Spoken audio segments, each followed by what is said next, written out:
মাঠে একটা দাদাকে পেয়েছি। দাদা কামের কামের কামের দাদা, এই জমিটা আপনার? হ্যাঁ। আপনি কয় বছর থেকে চাষ করেন? হ্যাঁ। আরে দাদা, এই জমিটা আপনি কয় বছর থেকে চাষ করেন? হ্যাঁ। আপনি কি প্রত্যেক দিন এই জমিতে কাজ করেন? হ্যাঁ। আপনি কি সকালে খেয়েছেন?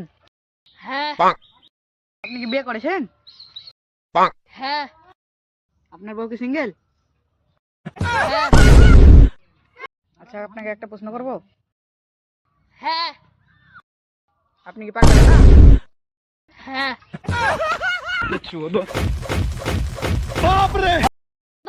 চুপচাপ প্রশ্ন কর, না তো মাথা কিলি দেবো, মারি যাবি। আচ্ছা, আপনাকে একটা প্রশ্ন করব। হ্যাঁ। আচ্ছা, আপনি কি সত্যি অরিজিনাল বোকাচোদা?